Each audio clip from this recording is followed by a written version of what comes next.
Olá, pessoal. Estamos aqui mais uma vez, dessa vez para encerrar a nossa terceira temporada, que tem como tema a ideia de Goethe de transformar a vida numa obra de arte. Nós passamos aí com várias pessoas por vários temas ligados a essa ideia, e hoje estamos aqui para dar encerramento, fechando aí com chave de ouro. Estamos recebendo Gustavo Barcelos, tá? Que é psicólogo junguiano, tradutor de vários livros do James Hill para o português, ministra grupos de estudo sobre o tema e é idealizador e um dos professores do IMPA, que é o Instituto Mantiqueira de Psicologia Junguiana. E estamos aqui recebendo ele, não é isso, Harley? Isso, perfeitamente. Com muita alegria, estamos aqui com o Gustavo. Aliás, desculpa, Instituto, Mantiqueira de Psicologia Arquetípica. Vamos fazer uma correção aqui do posto. Bem em cima. Tô aqui muito feliz de estar com o Gustavo e falar desse tema no nosso encerramento. Gustavo, eu queria começar da seguinte forma: análise e arte, onde elas se cruzam, se é que se cruzam. Muito bem. Bom dia a todos. Olá, Farley, Arley, que obrigado pelo convite. É claro que elas se cruzam, né? Da maneira como nós enxergamos a coisa, é claro que elas se cruzam. Eh, Queria realmente agradecer o convite, a gente poder conversar um pouco. É a segunda vez, se não me engano, né, Farley? Acho que é a segunda É vez. a terceira, Feira. você é quase A só. terceira. Ah, opa, terceira, eu me lembrava de uma primeira. Que bom, então eu já sou habituê aqui da conversa com vocês, né, esse podcast interessante e tudo mais. E esse tema aí que vocês escolheram tão instigante, né, transformar a vida numa obra de arte, né, a arte imita a vida, aquela ideia, né, a vida imita a arte ou a arte imita a vida, né. Essa tua pergunta inicial, Arley, para nós da psicologia junguiana, da psicanálise junguiana especialmente, e arquetípica mais particularmente, não é, a psicologia arquetípica, que é essa articulação, essa leitura da psicologia junguiana feita pelo James Hillman, não é, que foi esse autor e analista que tanto contribuiu, né, iniciou uma série de visões aí. É claro que elas se cruzam, não é? Elas se cruzam, vamos dizer, inicialmente, me ocorre dizer que elas se cruzam porque, dentro da psicologia arquetípica, nós nos distanciamos muito de uma noção das noções mais médicas, não é, com relação ao exercício dessa atividade, que nos encaminhariam para esse imaginário do tratamento, do diagnóstico, da cura, não é, de algo que é feito com, vamos dizer, intenções muito claras, não ambíguas, que coloca metas, não é? As noções também de alívio do sofrimento e tudo que vai por aí dentro de um imaginário, como eu disse, médico, não é? Da medicina. Nós nos distanciamos disso, né? Psicanálise desde o início é um saber, ela não é exatamente uma ciência, né, vamos dizer assim, no sentido habitual do termo, não é? E com James Hillman, né, vocês sabem disso. Com Jung isso já acontece muito, Jung já se afastou muito, penso eu, né, aqui pode haver discussões, evidentemente, já se afastou muito de um imaginário médico, né, ou científico, não é mesmo? Eu acho, podemos conversar sobre isso, mas com James Hillman e a psicologia arquetípica, isso está completamente, instaurado, solto, colocado dessa forma, não é? Vocês sabem a formação tanto do Freud, né, quanto do Jung, esses 2 ancestrais nossos aqui é uma formação na medicina, ambos eram médicos, né, neurologista, psiquiatra, o Hillman não. O Hillman estudou filosofia, estudou literatura, vem de uma área humana, não é? Das humanidades, vamos dizer assim, não é? E nós sabemos hoje, que inicialmente, não é, hã, nos seus primeiros anos, não é, Hillman, muito antes de se tornar um psicanalista e de ter contato com a psicologia junguiana em Zurique e tudo mais, ele queria ser um novelista, né, um ficcionista, escrever ficção, escrever romances, né, ou seja, um artista, portanto, né, Pois é. um artista da palavra, coisa que ele nunca deixa de ser. Isso também é uma outra conversa interessante, ele permanece, a meu ver, muito nitidamente um artista da palavra, entre outras coisas. Então, assim, a raiz desse negócio para nós já está colocada num lugar muito diferente, né, do que estava, de alguma maneira, com Freud e Jung, né, e com os outros todos também, né.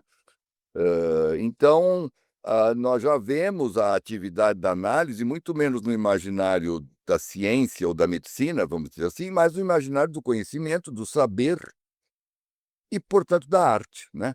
Então, só para encerrar essa primeira, colocação, Arley, não é, a gente costuma dizer isto mesmo, de que a psicoterapia, a psicanálise, a análise, a maneira como nós entendemos que devemos, realizá-la com as pessoas, aprende muito mais a fazê-lo se olhar para os procedimentos da arte do que para os procedimentos da ciência.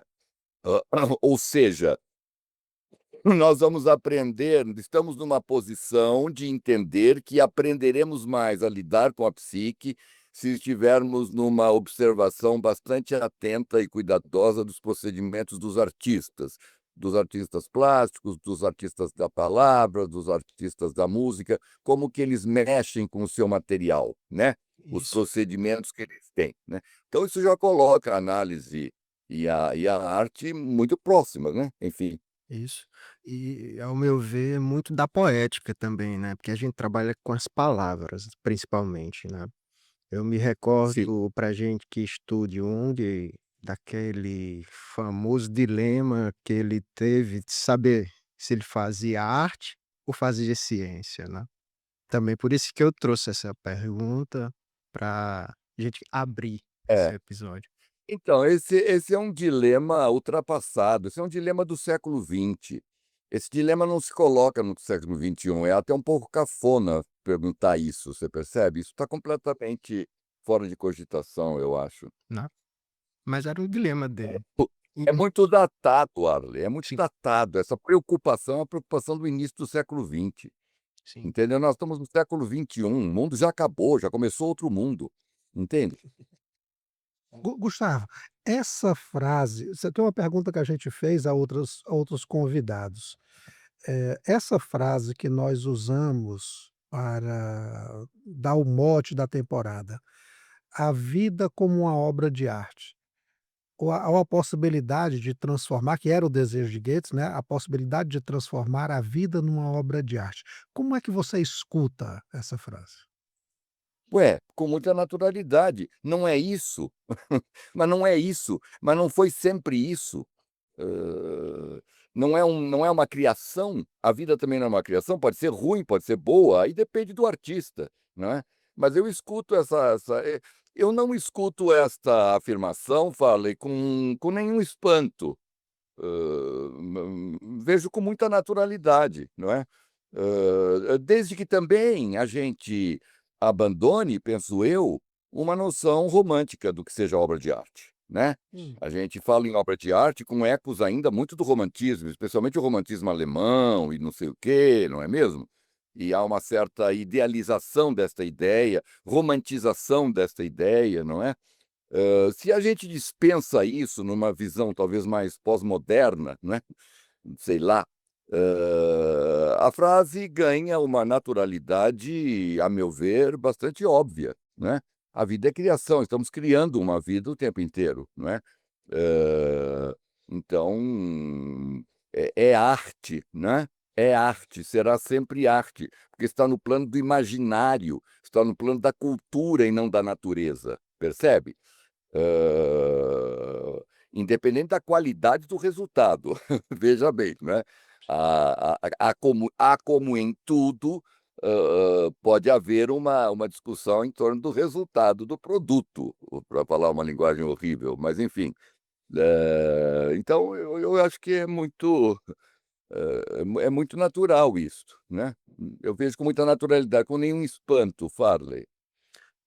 Assim, é lógico que a gente que do nosso meio aqui, a gente até tem essa ideia de não ver com espanto. Mas por que você acha que quando a gente sai para, sei lá, para fora disso aqui, Sim. as pessoas se assustam com isso? Até porque, se eu complementar, Vai. numa entrevista anterior que a gente fez com o professor Antônio Madalena, Sim, ele trouxe uma discussão bem interessante que através de Pasolini, sim, o Arley lembra, onde ele disse assim que nos dias atuais a gente tem uma grande tarefa, que é defender a nossa própria humanidade. isso. Ele citou o Pasolini falando que nós vivemos de certa forma um neofascismo, no sentido da coisificação das pessoas, né. Isso. Aí disse assim, e ele fez um bom debate, demonstrando nessa perspectiva da vida, como a vida está se coisificando, está se objetificando, as pessoas estão sendo transformadas em produtos, as relações estão sendo transformadas em produtos, né. Então, para aprofundar um pouco a pergunta do Arley. Isso. Hã. Sim, é claro que há uma coisificação, né. Sim, esses processos são inegáveis, eles estão aí no mundo, nós estamos lidando com isso. Claro que essa é uma perspectiva assustadora, a meu ver, evidentemente, mas isto não invalida a concepção de que a vida é uma obra de arte, entende? Não é porque não estamos sabendo fazer, ou porque estamos sendo desviados a fazê-lo ou a compreender as coisas desta forma, que tanto a visão quanto a afirmação se tornam, falsas ou mesmo irrelevantes, eu penso, Farley.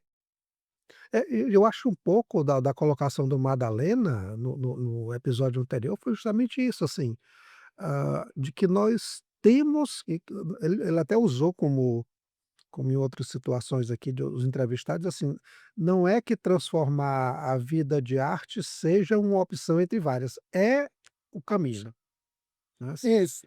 Eu acho que É, mas vários falaram isso, né. e que nós é. precisamos defender isso. Ah, sim, precisamos defender isso. E eu acho que na psicanálise que fazemos, né, de cunho junguiano, especialmente arquetípico, novamente, ela é uma defesa disso. Ela está implícito, pelo menos na maneira que eu penso, Farley, Arley, né, de Isso. que essa atividade deva ser levada a cabo, não é? Há naturalmente já uma defesa disso, embora isso possa não estar explícito, evidentemente, nem precisa estar, não é? Mas há uma defesa disso. Nós lidamos com imaginação, com os níveis inconscientes das realidades todas, não é? Com a pluralidade, com a diversidade, não é? Com o relativismo, né? Nós instigamos, penso eu também, na minha concepção, de que nós instigamos as pessoas a relativizarem os seus pontos de vista, não é? Sobre tudo e todos, e tudo que acontece, então isso já tem aí uma defesa, eu acho que não só da humanidade, como também uma defesa da pluralidade e uma defesa da implícita, não é, dessa concepção da vida como uma obra, né, Isso. como uma obra de arte, não é? Sabe, eu vejo dessa maneira, não é? Hã, Sim. Como algo que se faz, né, como algo que precisa ser trabalhado. há uma defesa implícita. É um pouco também, Farley, aquela ideia do Hillman, que é muito interessante, vocês se recordarão, né, de enxergar o Hillman enxergava o consultório como uma célula revolucionária, Sim. né. Certo. Isso é Então, muito assim, bonito. ou o consultório de análise é uma célula revolucionária ou ele não é. Ou ele não é nada, ele é só vamos dizer, eu costumo brincar que é algo análogo a uma oficina mecânica, entendeu? Você leva o carro para ser consertado, para andar melhor, você está me entendendo? Para não ficar parado, né.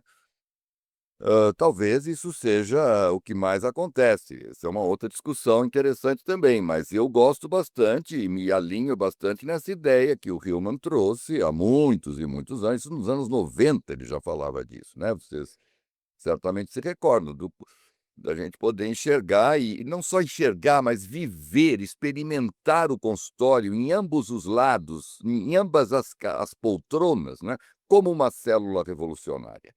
Eu acho que essa ideia ainda para de pé para mim, sabe. Pois é, muito bonito. Você pode falar mais um pouquinho sobre isso? Essa Ó, coisa dos 2 lados, assim?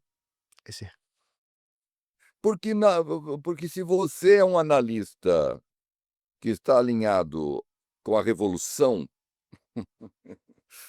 e não com a manutenção, dos poderes instituídos, né, aqui metaforicamente falando, evidentemente, né, sim. você convoca imediatamente quem está na outra poltrona, eu penso, para a mesma trincheira. A pessoa aguenta ou vai embora. Isso é outra conversa também, né.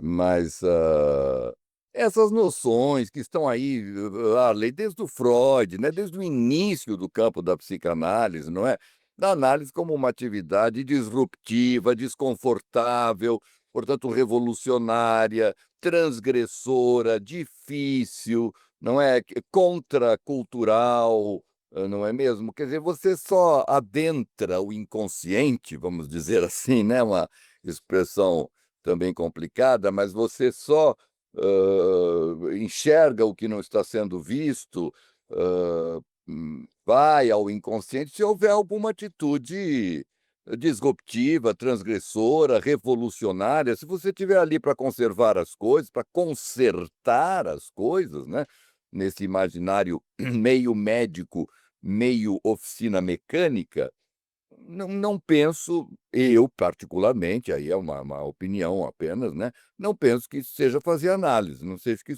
penso que isso seja fazer uma psicoterapia, um atendimento à alma, né, do ponto de vista profundo, a alma inconsciente e tudo mais, entende. Então, assim, eu acho absolutamente nítido, né, muito fácil de compreender dentro da tradição da psicanálise, desde o Freud, como uma célula revolucionária. A gente não pode esquecer disso. O nosso campo começou assim, gente, sabe. Sim. O Freud era mal visto, era um puta de um louco, você está me entendendo? Como assim um médico querendo fazer esse tipo de coisa, conversar com as pessoas? Pensem bem, 1900, cura pela fala. Sem remédio, sem cirurgia, sem procedimentos, como assim? Sentar e falar? Percebe? Isso é uma loucura, E inconsciente, dando voz, né, sexualidade. a essa pessoa O que filho que quer sofre. comer a mãe, o filho quer comer a mãe e matar o pai, espera um pouco, isso em 1900, numa Europa branca, judaico-cristã, pelo amor de Deus, isso tem o que eu quero dizer é que isto tem uma tonalidade revolucionária, entende? Não é para gente Transgressora, imitar né? isso e transgressora, não se trata de imitar literalmente isto, ou de ficar babando o ovo nessa, mas da gente entender o campo em que estamos, entende, Arle? Assim, nós estamos neste campo, o início desse campo é esse, temos que fazer justiça a esse espírito, entende? O Freud tinha lá os encontros de quarta-feira, né, de um grupo lá, acho que de quarta ou terça-feira, que eles se reuniam, era uma alviço, uma gente perigosa esses psicanalistas, entende. E Jung é a mesma coisa, entende. Então, célula revolucionária, nós estamos na trincheira da revolução. É interessante a revolução que foi não só a ideia de curar sem medicamentos, mas de dar voz ao paciente. É, Sofrimento, exato, né, dá voz, exato, você não é mais o exato, médico que vai dizer o que há ali. Eu me lembro exato. o Freud, eu acho fantástico do Hillman, uma coisa que o Gustavo já citou, que é essa ligação dele com a literatura. Recentemente foi lançado assim, a mais recente adaptação fílmica para o Frankenstein, Sim, da Mary Shelley, sim. né, que é Benício do Del Toro. Benício Del Toro, pronto. O filme eu acho que o figurino impecável, tudo, eu acho que em alguns pontos ele não é muito bom, mas tem uma coisa que ele ressalta que está no livro, que outras adaptações não fizeram. Há um momento que a história é porque Frankenstein é o médico, não é o ser que ele Sim, cria, é chamado de a criatura, enfim. sim. Há um momento que a Claro. história é contada pela criatura, percebe? Veja, a literatura muito antes, ela já começa a dar voz a essa coisa meio disforme, a essa coisa que não tem nome, sabe, que ainda não tem lugar, É, né. é, é. A literatura chegou antes. Ah, isso me lembra, Farley, uma frase espetacular que eu nunca esqueço do Freud, né. O Freud disse assim: "Não há um lugar que eu vá que um poeta já não tenha ido". Isso. Fantástico. É fantástico, é muito interessante. Não há um lugar que eu vá que um poeta já não tenha ido, já não tenha estado. Então a arte chega primeiro, a gente sabe disso, entendeu? Mas essa coisa de dar voz, de dar a palavra, né, ao paciente, não é? Então eu insisto um pouco nisso, sabe? É uma coisa muito revolucionária, entendeu? Como assim, uma cura pela fala? Só falando, entende? Sim. Então então eu penso sim que essa frase do Hillman, para mim, ela é muito importante, muito emblemática, né. Acho que ela se coloca a coisa toda nessa linha ancestral, né, nesse espírito da coisa, entendeu? O consultório como uma célula revolucionária. Daí para a gente entender que o que está sendo criado é uma obra, e a gente pode até falar de uma obra de arte, é muito fácil, né, fica muito lógico, né, eu acho. Deixa eu trazer de volta aqui uma questão que você colocou, que seria muito contrário a essa sua perspectiva do consultório, tal como o Hillman também coloca, que não seria o trabalho de uma, eu nem vou usar o termo análise, eu vou usar o termo psicoterapia, Sim. no sentido, poético do termo, né, uma terapêutica da alma, um cuidar da alma. Fazer esse trabalho de adaptação, do sujeito à realidade. E eu digo isso não é um argumento só meu, tem o Nicholas Rose também usa assim. Me espanta como muitas vezes a psicologia, né, está sendo colocada como uma disciplina para nos ensinar a administrar a vida, sabe? Sim, Às vezes a gente vê assim a claro. psicologia, hoje a gente tem uma psicologia do emagrecimento, uma psicologia, para ajudar as pessoas no divórcio, assim como como se Sim, coubesse sem a dúvida. psicologia uma grande administração da vida. Sem dúvida, sem dúvida, fala, eu vejo isso da mesma maneira, virou uma indústria, né. Você pegar a psicologia e as psicoterapias e a psiquiatria, elas, unidas e trabalhando juntos, isso virou uma indústria. Isso virou uma indústria. O século XXI é o século da psiquiatria, alguém já disse isso, entende? E virou uma indústria.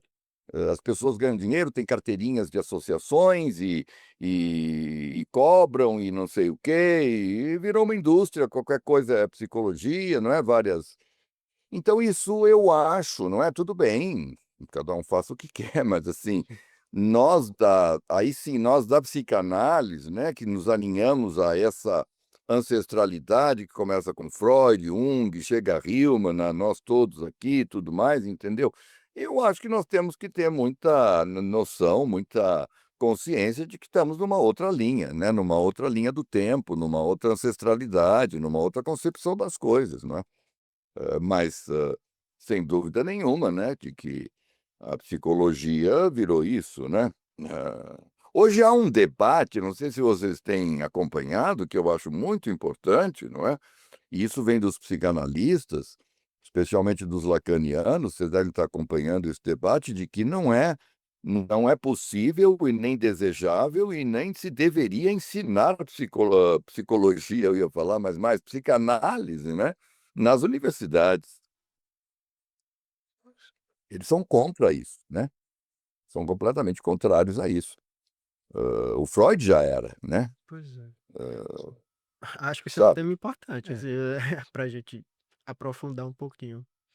Esse é um tema super importante, entendeu. O próprio Jung, né, nunca teve muito espaço pela própria maneira como tratava os temas, né. Pois é, cara. Exatamente, mas estão tentando enfiar o Jung e o Freud nas universidades, nos curso de extensão, curso disso, curso daquilo, entendeu. Então aí voltando à questão da arte, não é, há dentro do campo da psicanálise, de um modo geral, né, chegando até a psicologia arquetípica e tudo mais, há uma noção mesmo de que, você aprende a fazer aquilo, não é, você aprende a ser um psicoterapeuta, analítico, né, digamos assim, você aprende muito mais, hã, se proceder ao modo que um jovem artista também se forma. Ele vai nos ateliês dos artistas mais velhos, ele vê como os outros fazem, não é, vamos dizer, como é que é a formação de um escultor? Ele vai para uma faculdade e aprende e depois recebe um diploma, você é um escultor formado, Isso. né, com a chancela do MEC. Você está entendendo? Existe isto. E eu acho interessante que os psicanalistas, os junguianos ainda não, nem sei se vão fazer isso, mas os psicanalistas estão dizendo: "Isto não é assim, isto não é assim, isto não é assim desde o Freud", né. O Freud, os 3 pilares da formação, né, a análise pessoal, a supervisão e o estudo da teoria. É isso. Isso. Que por sinal Então é a para ideia parafrasear um samba conhecido, não se aprende psicanálise no colégio. sim, o Vai. próprio Jung foi quem sugeriu a ele que quem quisesse ser analista tinha que ele próprio se submeter a uma análise, né. Foi. A ideia da tríade dele, o Freud vai fazer depois, mas esse traço É, inicial, olha, vamos ter que analisar essas pessoas, foi ele próprio. Jung que sugere a é. Freud. Então vocês vejam, isso tudo, essa conversa, essas concepções que nós estamos trocando aqui e tudo mais, já alinha, não é, Arley, a análise a um procedimento mais próximo da arte do que da ciência e, portanto, a vida, não é, como um resultado ou uma atividade que está mais próxima da arte. Mas eu insisto um pouco nisto, sabe, de que a gente também não pode, estar aqui falando de arte com uma mentalidade do século XIX, entende? Isso. Romântica, tudo mais, né. Isso acho que é bastante importante, a maneira como nós podemos e devemos ver o que seja arte no século XXI é muito outra, né. É muito diferente dessa concepção, de novo, romântica, né, século XIX e tudo mais, né, Como é que isso você vê hoje, assim, qual é a diferença na sua visão? primeiro, assim, não idealizar, né, eu acho que há uma idealização, do artista, da inspiração, do que seja obra de arte, do que seja, né, há uma forte idealização, penso eu, né, que vem desse período, não é, que vem, do romantismo e tudo mais, não é mesmo? Então, primeiro, uma desidealização. Eu acho que também nós estamos procurando, viu, Adley? Eu acho que também nós estamos procurando um olhar para a arte. Estamos procurando, estamos achando, os artistas estão achando isso, entende? Sim. A arte como um tipo de procedimento possível, com a realidade, entende? Diferentemente do da ciência, né. O Leminski falava isso, sabe, o Paulo Leminski, nosso Sim. grande poeta, falava de 3 chaves, né. Um era como é que é o conceito, que é a ciência. conceito que é a filosofia, 3 chaves para lidar com o real. O conceito, que é a filosofia, o número, que é a ciência, e o mito, que é a arte. A arte, especialmente a poesia, né. Então, sabe, colocar uma visão do que seja a arte, o fazer arte aí não mais numa metáfora, né, a lei da vida como obra de arte, isso é uma grande metáfora que nós estamos conversando aqui, mas agora falando de arte propriamente dita, seja lá o que é isto, né, também, Sim. porque também é uma discussão o que é a arte, né. Se eu me pendurar de ponta cabeça aqui com vocês, eu posso dizer que é uma obra de arte, porque eu estou, sei lá, fazendo alguma coisa diferente. Sim. É complicada essa discussão, né. Mas poder olhar para, vamos dizer, um determinado modo de lidar com a realidade, que é diferente do conceito e diferente do número, que é arte. Só isso. Ela não é nem melhor nem pior, ela só tem características próprias e abre perspectivas próprias e nos transforma também à sua maneira. Assim como a ciência nos transforma à sua maneira, não é? A arte também tem o poder de nos transformar à sua maneira. Então só isso, sem idealizar esse procedimento, sabe? Eu não sei, eu acho que o século XXI está procurando, eu acompanho muito a arte, os artistas, tenho muitos amigos artistas aqui, fora do Brasil, tudo mais, entendeu? Eu acho que artistas plásticos, artistas do teatro, da dança, especialmente, entendeu?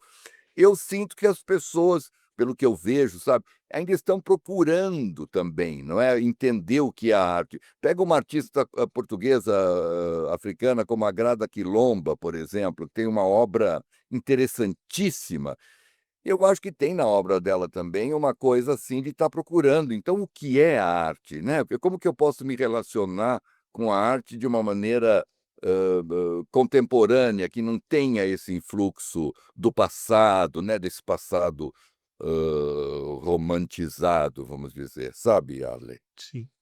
Talvez seja ao invés da ideia de, idealização, a gente pegar a arte através de uma outra palavra muito cara ao Hillman, que é aprofundamento, como algo que nos aprofunda, Sei. né. Eu até trouxe, tem dois críticos de literatura, a gente conversou sobre isso em outro momento, que é o Harold Bloom e o Terry Eagleton. E coincidentemente eles se referem ao que eles chamam de grande literatura, como uma literatura séria. Séria no sentido, assim, de que você não passa incólume por ela.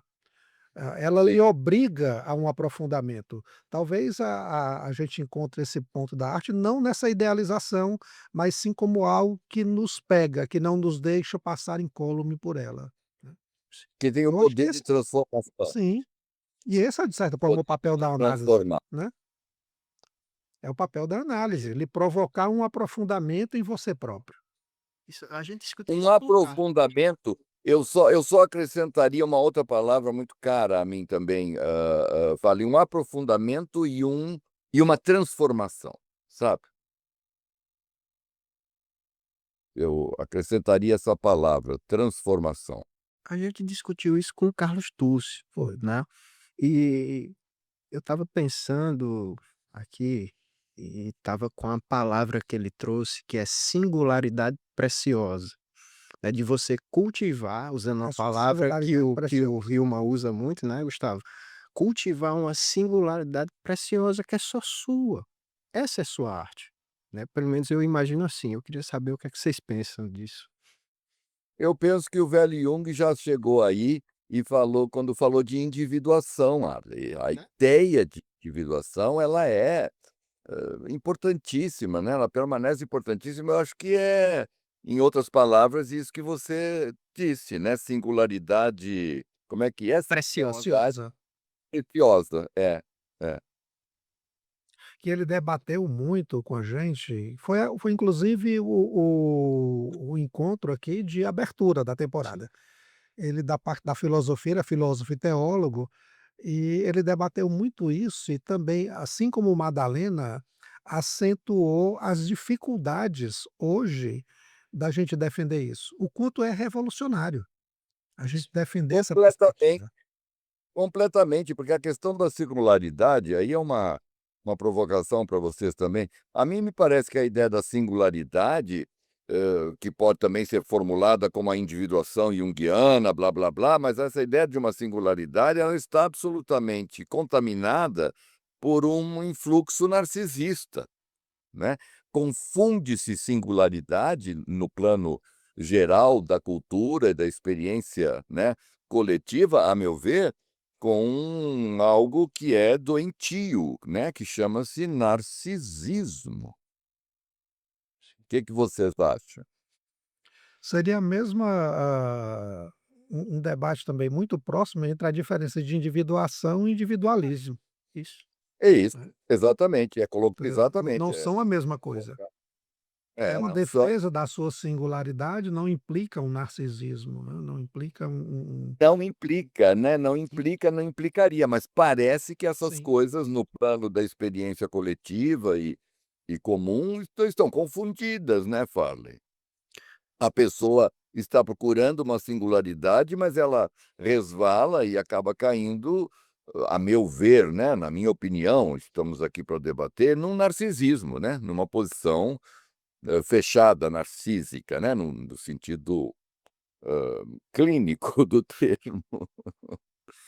que é querendo ou não, é uma possibilidade, né, Gustavo?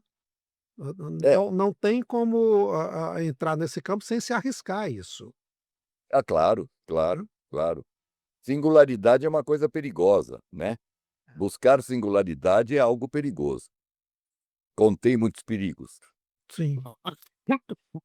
É, Sim, Principalmente para o Claro. pensamento instituído, né, institucionalizado. claro, É, claro, Porque claro. você vai contra o influxo. É você pelo menos não é nem às vezes não é nem contra, só se você parar quando o influxo está indo, você já incomoda.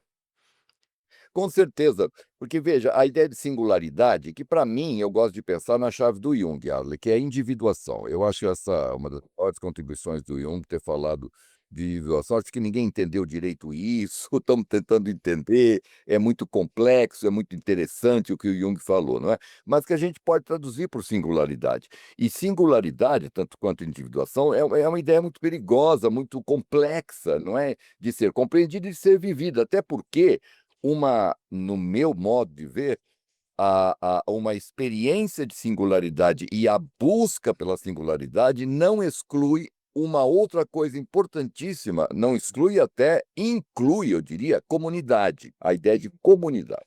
E esse é o ponto. pronto, como é que você vê isso, Gustavo? Porque existe, assim, veja, para aprofundar um pouco a coisa, eh, eu creio que não há um processo de individuação ou de aprofundamento, a partir de uma perspectiva de análise, sem em algum momento você dialogar com o mundo, dialogar com o outro, ou incluir o outro. A própria ideia de anima mundi está aí. Por isso que não é um individualismo narcísico.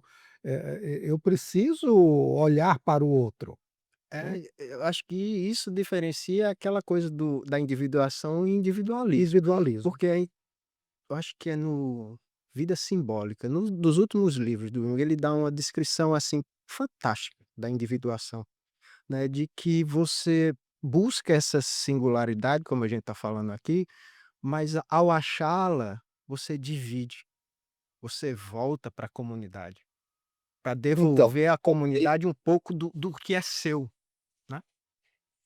Mas é que eu acho, pelo que eu entendo, Arley, do que o Jung falou, na minha compreensão, a coisa é mais complexa, porque não é que você volta para a comunidade, você nunca saiu dela, ela na ideia de individuação, elas têm que estar presente desde o começo, porque o Jung falava também, tem uma frase dele, não vou saber repetir, mas, algo que ele diz assim, de que não há individuação, que toda individuação, todo o processo de individuação pressupõe um outro.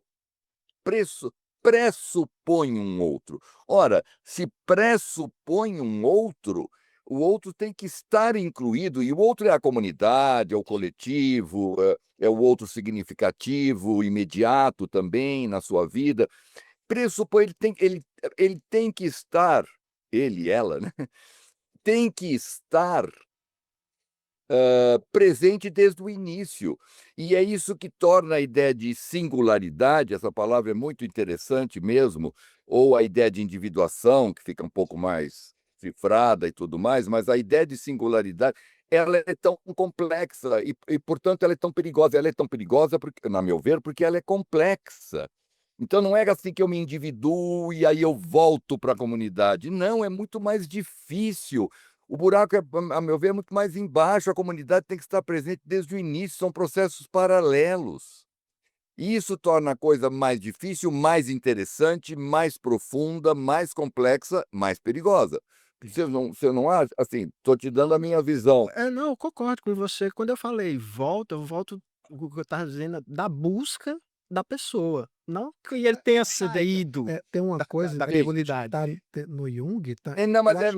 desculpa, Ale, desculpa, eu falei isso porque essa é a não, eu sei que não é a sua e entendi muito bem, mas, é uma concepção um pouco, que está espalhada entre os junguianos, entende? Que é a questão da introversão, da introspecção, do exame dos seus sonhos, das suas coisas e blá, blá, blá. Então há uma concepção, não sei se vocês concordariam, mas entre os junguianos, que a individuação está assim, você faz um processo de introspecção, de introversão, e aí depois você então se encontrou, qualquer coisa assim, eu estou banalizando, evidentemente, aí você volta a poder se dar e se relacionar com os outros, com a comunidade, blá, blá, blá. Então há um pouquinho dessa noção entre os junguianos. Eu acho, eu observo isso. E para mim é completamente errado, porque o Jung não falou isso, a meu ver. Ele falou desde o começo, a individuação pressupõe sempre um outro. Eu estou sempre me relacionando. Ninguém individua no Himalaia, sozinho, no alto da montanha. A alma é um outro, né, Gustavo? O mundo é um A outro. alma é o outro. É, é. Hum. E aí é o Mário Sacarneiro, né? Falando de poesia, né? Eu sou o outro, né? Como é que é a frase do Mário Sacarneiro? Eu sou um outro, né? Uma coisa assim. Eu agora não me lembro o verso especificamente. Sim. É porque, assim, a própria noção tem um texto do Hillman, meu Deus, do espelho para a janela, Isto, do né, espelho para a janela. curando Exatamente. a psicologia do seu narcisismo, né, pare de olhar para si Curando, mesmo e olhe para o mundo, curando, a, curando a psicanálise do seu do seu narcisismo. narcisismo. É. Olha que coisa bonita. Exato, olhe para o mundo. Tem até uma coisa, veja, olha como eh, até uma brincadeira, o que para mim eu digo que é uma torção hillmaniana antes do Hillman, que o Jung faz, porque o Hillman tem muito isso, né. O Hillman tá todo mundo olhando a coisa de um jeito, aí ele vira: "Espera aí, vamos olhar aqui de outro jeito, de outra forma". Ah, no livro Psicologia e Religião, quando ele vai definir a etimologia do termo religião, tem religare, que é religar, são os 2 termos mais comuns. Ou relegere, que é reler, né, uma religação do sujeito com o transcendente, ou uma releitura do mundo, a part e ele propõe uma terceira. Ele descarta essas 2 e propõe uma terceira chamada religere. Sim. Religere, olha como é interessante, ele diz: "É a observação cuidadosa dos fenômenos da alma". Quer dizer, o interessante dessa torção é que eu não preciso mais aí de um culto necessariamente, de um deus, de uma igreja, de um edifício, um prédio que seja. Tudo que eu fizer, de forma cuidadosa, eu estou sendo religioso. É Então, religioso. quando eu estou no mundo, né, de novo, Cássia Eller, né, ela diz: "Eu troco uma planta de lugar, eu troco um cheque", sabe, essas pequenas coisas do mundo também a alma está ali. Não é só Então, dentro de si próprio, né. isso é que torna importante a gente observar o que nós estamos observando cuidadosamente. Porque, por exemplo, se for o dinheiro, se eu estiver muito preocupado com o dinheiro, ganhar dinheiro e guardar dinheiro, o dinheiro é que é o meu Deus, a minha religião é o dinheiro, né? Sim. Quer dizer, em tudo que eu faço com cuidado, em tudo que eu faço atenciosamente, há um Deus ali. A alma está Há ali, um Deus ali. E há um né, culto ali. há um culto, E há um rito, e há uma religião. É, perfeito. né.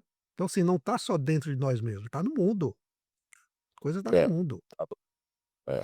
Tem até perguntar ao Gustavo para comentar isso, eu acho que a Mary Hodgkins, ela tem um texto que ela usa um argumento muito interessante, que ela diz assim, que uma das coisas que impede o nosso olhar de perceber essa alma no mundo, a alma agindo no mundo, é que nós nos acostumamos a olhar para a religião e pensar nas epifanias sempre como algo grandioso, Sim. e não nas pequenas coisas, né. Sim. O quanto nós precisamos reeducar o nosso olhar para as pequenas coisas, Van Frans, né, eu não me as recordo qual é o pequenas livro, coisas. mas ela disse que milhares de milagres acontecem todos os dias, né. Que é mais ou menos isso que você está falando. É uma reeducação do olhar, você não acha, Gustavo? Acho, acho sim. E isso também já está no Jung, quando ele também dizia, né, um pouco na linha aí do que o Arley lembrou, né, preste atenção nas coisas irracionais que acontecem no seu dia, né? Não fique prestando atenção só naquilo que é lógico, que já está programado, que acontece naturalmente, mas nos episódios irracionais, né, que acontecem na vida de todos, todos os dias, né? E então tem isso aí, né, tem isso aí também.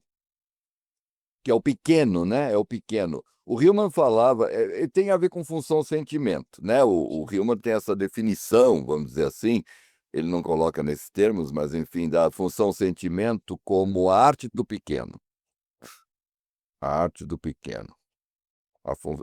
A função-sentimento, né, a relação mais no plano do sentimento com o mundo, com os outros, com as coisas, para Hillman é a arte do pequeno, né, prestar atenção no pequeno.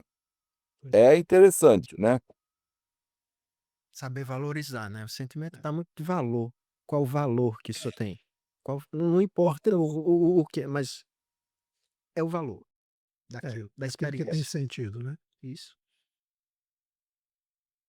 Então, eu acho que tudo isso, né, que estamos falando aproxima mesmo, nos aproxima dessa ideia, original que está orientando as conversas de vocês aqui, não é, da vida como uma obra de arte, não é mesmo? Pois é. Gustavo, deixa eu lhe fazer uma pergunta que sempre é um ponto de interrogação para mim, a respeito desse grande tema que é a individuação. Porque ao contrário de outras linhas de trabalho, a psicologia junguiana e eu acho que o Hillman acentua muito isso, ao trazer essa alma objetiva, ele, traz um ponto a mais que não está presente em outras, né. Por exemplo, a respeito da individuação, tem uma frase do Hillman que eu acho fantástico, quando ele diz assim: "A individuação é do daimon". É, Aí tu: é. "Rapaz, e" sabe? É, essa frase ela não é do Hillman, né, rigorosamente falando, ela é do Corban. E o Corban falou, está escrito até, a individuação é do É anjo. do anjo, isso. Aí como a gente trazer isso para a nossa vida nessa perspectiva? É, fantástico, é muito interessante, a meu ver, Fale, porque desloca, a ideia desloca a ideia de singularidade, de individuação, e até mesmo de uma busca pessoal, não é, que é importante, evidentemente, do ego, da consciência, daquilo que eu acho que determina, da ilusão, né, de que eu controlo e determino as coisas, entendeu? Então a individuação, eu acho que essa frase, é por isso que ela, digamos, chamou tanto a atenção do Hillman, né, essa frase do Corban, porque ela coloca uma visão, né, ela desloca a visão das coisas, ela coloca as coisas num outro lugar, ou seja, a individuação não é minha, a minha individuação, você está me entendendo? Como algo que eu tenha alguma propriedade sobre ela, algum controle, alguma e até mesmo alguma vontade sobre ela, não é? Isso tudo é muito relativo, fica muito relativizado, né, numa concepção mais, rigorosa do que seja a individuação e a singularidade. Então, ou seja, a individuação não é minha, ela é do anjo, ela é de uma instância suprapessoal, não é? Ela é de uma instância que está em mim, ou que eu estou nela, e que ela é eu, ou eu sou ela, você está me entendendo? Mas já relativiza. Eu acho que quando se diz a individuação não é minha, é do anjo, né? Quem quer se singularizar não sou eu, né, Ale, mas é o anjo, o daimon, né, uma instância que está para além do ego. Eu acho que a grande força dessa frase é relativizar imediatamente o ego, as forças egóicas, não é? É deslocar o Porque ego do seu narcisismo. Isso. do seu narcisismo, exatamente, exatamente. Lembrando Então que eu a acho alma não essa é minha, né. A alma não é minha. a alma não é minha, a alma não é minha, né? Hã, a alma sou eu, mas não é minha. Tá cheio de paradoxos, né, isso que nós estamos falando, né. Eu estou na alma, né, não é a alma que está em mim. Hã, então essas noções todas eu acho que e essa frase especialmente, nos ajudam muito a relativizar o ego, que é o projeto do Jung, né, relativizar a posição do ego, entende? Acho que sem essa relativização das posições e das forças egóicas, não há nenhum trabalho analítico, um trabalho de alma, um trabalho, né, um aprofundamento, uma transformação, enfim, né.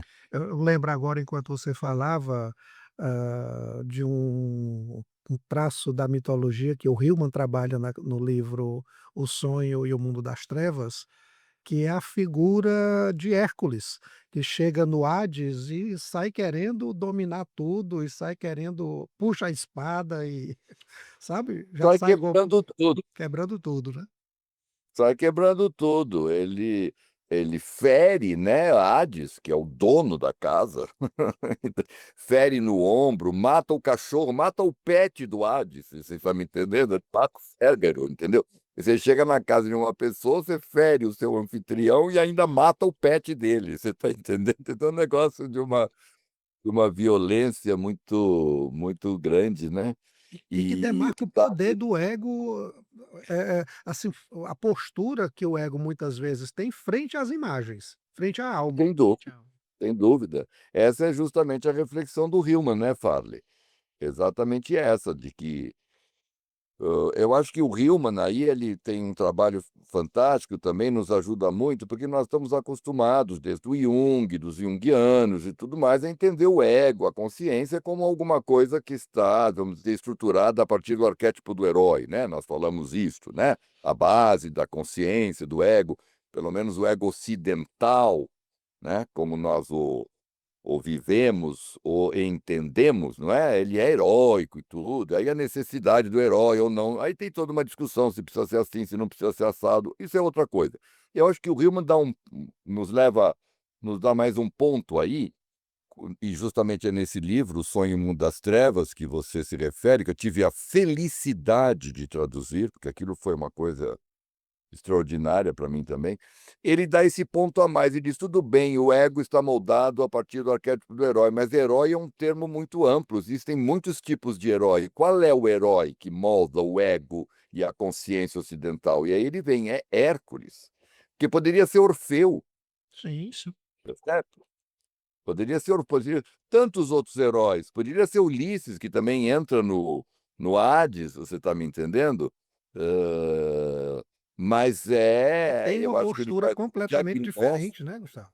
completamente diferente. Então acho que o Hillman nos entrega um diagnóstico importantíssimo sobre como acabou se estruturando o ego, esse tal ego ocidental, a consciência, né, que temos, na qual estamos. Ela é hercúlea, ela tem uma relação problemática com as imagens, com o que ela não sabe, né, com o desconhecimento, né, com o que é psíquico, né, sonhos, emoções, sintomas, né.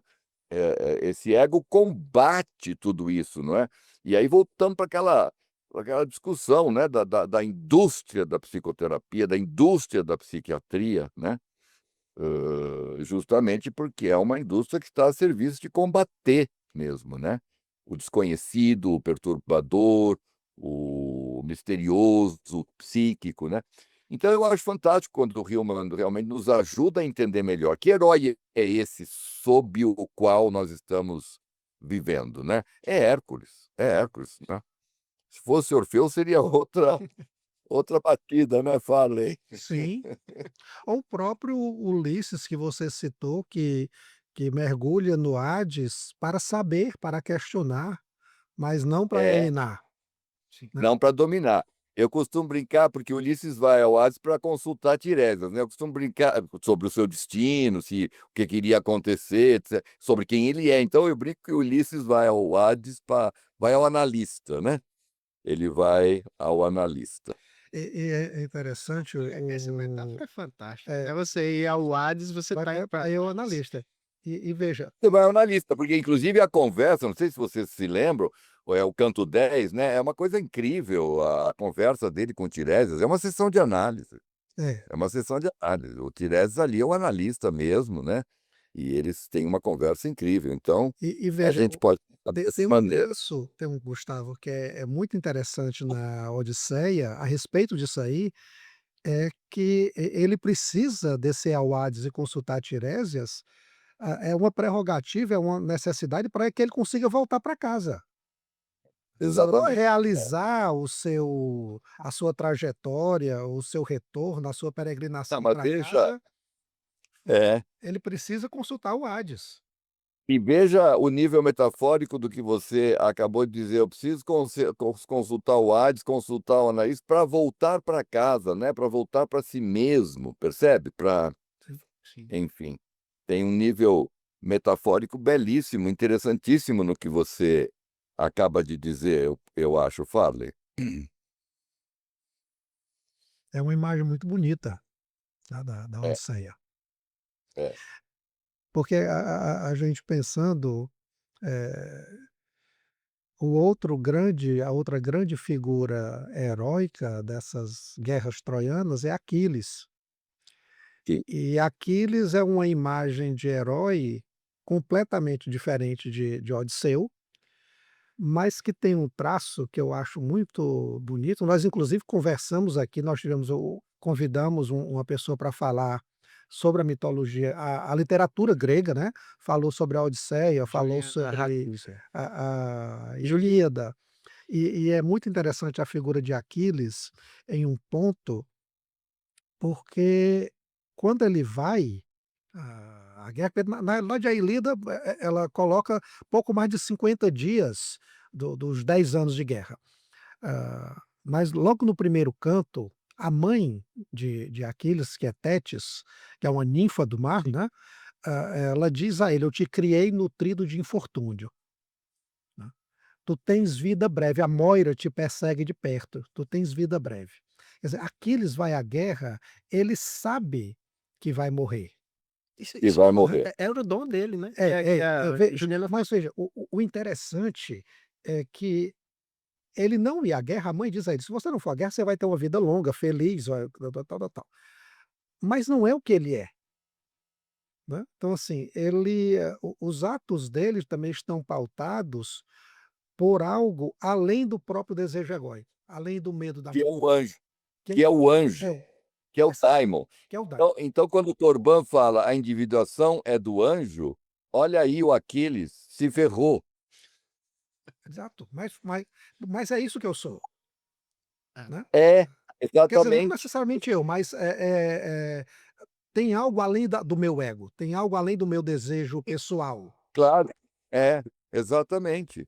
É um exemplo muito interessante que você lembrou para a gente colocar na perspectiva dessa frase: "A individuação é do anjo", percebe? É muito bom isso, entende? Ele poderia ter escolhido uma vida feliz, mas não, o anjo tem que se individuar, e neste caso, significa ir a uma guerra e morrer nela. E morrer nela. Como a Odisseu está, o grande anjo dele é o retorno para Pra casa. pra casa. É o retorno para casa, exatamente. É tanto que E tem isso é vai ser interessantíssimo, Gustavo, a professora que esteve com a gente, ela fez essa Sim, colocação, é. veja, no Enquanto Ulisses está na ilha de Calipso, Calipso oferece a ele a imortalidade. E ele recusa. Exatamente. Ele recusa. Ele Ele recusa. recusa, porque tem que voltar para casa. Exato, ele recusa. Olha que imagem. É Muito, mais um que não fantástico. cede diante do medo da morte. Poderia ter ficado ali virado imortal, mas não é o que sou, né. Isso. Mais uma bela imagem dessa noção da individuação do anjo, né. Muito, muito bela, sim, sem dúvida. São imagens, são exemplos mesmo, né, que dão ainda mais sentido, não é, para esta frase tão interessante, né, do Corbin, a individuação não é minha, é do anjo. É, Individuação é da alma, né? Pode dizer não. assim, É. da alma. Isso seria a ideia nesse livro do Hillman, O Sonho Mundo das Trevas, seria esse ego ceder ao que ele chama de as metáforas da morte? Sim, de uma certa forma, sim, desde que eu entenda as metáforas da morte. Quando ele usa a metáfora da morte, aí nesse contexto em que ele está falando sobre sonhos e, portanto, sobre, o Hades e tudo, ele está falando da morte como uma metáfora para aquilo que nós chamamos, numa linguagem mais banal, de realidade psíquica, né, a psique, a alma, não é? E que é algo que está neste campo da morte, no sentido metafórico, né, no campo do que é invisível, uma presença invisível, né. E então sim, mas eu acho que também tem a ver, Farley, com essa coisa que a gente sabe que ele trabalha tanto, né, o Hillman, já que você falou em ego heróico, né, esse trabalho que nós podemos deixar acontecer no ego a partir de um atendimento à alma, que o transformará, fará o percurso do ego heróico para o ego que ele chama imaginal, né, que é um ego mais poroso, que está menos ameaçado pelas realidades que ele não conhece, que ele não controla, não é, que são as realidades psíquicas, o inconsciente, os sonhos, as emoções, os sintomas, tudo isso, né, o Hillman chama isso, na falta de um melhor termo, evidentemente, de ego imaginal, né, que está à vontade no escuro, que está à vontade nas suas imagens, né, não se sente ameaçado. O ego heróico, o Hercúleo, se sente ameaçado, no entanto que ele entra lá, né, no desconhecido, no Hades, no mundo das trevas, né, machucando todo mundo, agredindo e tudo mais, né, ele tem muita dificuldade com isso. Então essa metáfora da morte é um pouco esse percurso aí, que fica sugerido pelas ideias do Hillman, em muitos textos, mas principalmente nesse livro aí que você se refere, de um percurso do ego heróico para o ego imaginal, né. Eu diria em termos mais simples, assim, o trabalho com a alma tem um efeito sobre o ego, né, que pode ser descrito dessa forma, do ego heróico para o ego imaginal, ou seja, de uma posição heróica, agressiva, para uma posição mais porosa, que aceita as ambiguidades e que não está ameaçado, né, pelas ambiguidades, digamos. Gustavo, essa é uma pergunta, de certa forma, óbvia, é mais um pedido de comentário. Tudo isso representa uma dimensão ética do próprio trabalho com a alma, não? Uma dimensão ética, né? Como é que a gente poderia entender isso? Eu não sei, me diga um pouco mais o que está na sua cabeça. Eu entendo uma ética, né, eu entendo uma ética, mas eu entendo aí uma ética, eu queria te ouvir um pouco também, mas muito, vamos dizer, no pano de fundo do fragmento do Heráclito, né, de que caráter é destino, né, Hum, ou seja, ethos é o daimon, né. Então, ética nesse sentido, o seu caráter é a sua ética, entende? O seu destino é a sua ética, né. eu Não coloco no sei, o seguinte que que você sentido, tem em mente? Vai. eu coloco no seguinte sentido, hã, vamos voltar ao próprio Jung, né. O Jung, há um texto, eu acho que de tá, 1916, por aí, no qual ele fala da função transcendente, era esse o termo que eu estava tentando lembrar. E, usualmente, a gente pensa a função transcendente nesse confronto das perspectivas egóicas com o inconsciente, tal, tal, tal. Ah, mas eu penso muito a função transcendente não somente nessa resultante do da postura do ego frente ao que a alma propõe, né, que daria essa passagem, talvez a gente possa pensar essa passagem para um ego imaginal, mas assim, uma vez que isso acontece, o que é que eu faço com isso no mundo? Como é que eu me Sim, porto? Porque eu vejo o mundo também tem suas questões que são pontos de interrogação para mim, e que eu tenho que responder. Está aí a questão do meio ambiente, está aí a fome, está aí a violência, está aí a possibilidade de guerra. Como é que eu me porto frente a isso tudo? É isso que eu chamo de ética, ou seja, como é que eu me porto no mundo frente a esse outro, né, a partir daquilo que agora eu me tornei. então, isso é é uma discussão bem ampla, bem importante mesmo, né, fala assim, é uma ética, poderíamos falar o quê? Uma ética da alma, né. O Jung falava também que a pessoa que está numa análise, que encontra algumas, verdades suas, não é, que, enfim, descobre coisas, não é, percebe coisas, não é, de que ela, então, teria uma responsabilidade ética com relação àquilo que ela percebeu em si mesma e no mundo a partir de um trabalho analítico. O Jung falava isso e via muita importância nisso. Nós estamos querendo pensar um pouco mais, né, você está provocando para pensar um pouco mais isso, entendeu? Então, uma ética da alma. Acho que a gente poderia falar isto, uma ética da alma, ou uma ética a partir da alma. O que que isso seria? Não sei, muito complexo, né, mas uma ética a partir de, enfim, os valores que são os valores, o que a gente entende que sejam os valores da alma: aprofundamento, beleza, respeito, comunidade, não é?